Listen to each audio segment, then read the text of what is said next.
You're watching this video on the internet. But have you ever asked yourself what it is and how it works? How is the internet reliable enough to let you send cat videos to your crush and call your grandmother for her cookie recipe?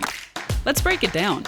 You might have heard that any sufficiently advanced technology is indistinguishable from magic. But while the internet can feel like magic, it's actually more simple than that. The internet is a global network made up of billions of interconnected devices. Everything from your phone to a PlayStation 5 to a smart TV is connected to this massive network that allows you to exchange all sorts of information. Now, obviously, not every device is connected to the internet, and not every network is the internet. Even though a radio receives sound information, it's connected to a centralized broadcasting network like the BBC in the UK. So why is the internet so special? Well, it's distributed and decentralized. This is a centralized network. And this is the internet. If you're an attacker, which do you think is easier to take out? The centralized network, of course. The US Department of Defense realized this too. Gotta be neat. Gotta be tidy. Because if we ain't, somebody's gonna get it. So that's why the internet was created in the 70s as a communication system that could survive a nuclear attack.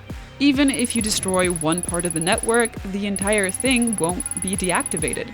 Information will still be able to travel through the surviving parts of the network. Since the internet is completely distributed and decentralized, it doesn't belong to anyone. No one single entity owns the entire internet. It belongs to humanity. So how is this network set up anyway? Most devices on the internet are not directly connected to each other. They are connected through networks. The internet acts like a postal service, but instead of boxes sent via truck, it ships information via these networks. Networks are made of three types of physical connections: copper cables and wires that allow information to travel in the form of electrical signals, fiber optic cables that let information travel in the form of light, and wireless connections that let information travel in the form of radio waves. These physical connections span cities, countries, and even continents. However, they can get damaged or stop working, so they need to be maintained and repaired. That's how a Georgian granny shut off all of Armenia's internet in 2011. She sliced through a really important fiber optic cable while digging for copper. Wait, but how can a cat video travel through a fiber optic cable from one side of the world to the other in a fraction of a second?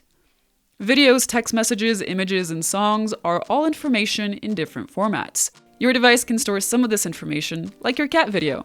When you send it through the internet, the video file gets broken down and wrapped into information packets. These packets travel through the internet at very high speeds until they reach your friend's device.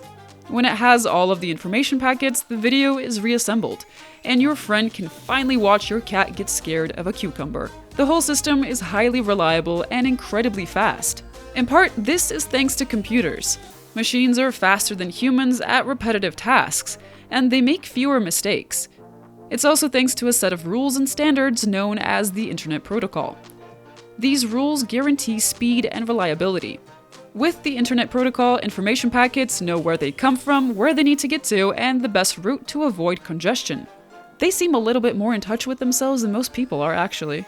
With the Internet Protocol, each device gets a unique identifier known as the IP address. Information packets get routed to different paths depending on the traffic and health of the network. So, to summarize, the internet is a communication system that lets devices exchange information.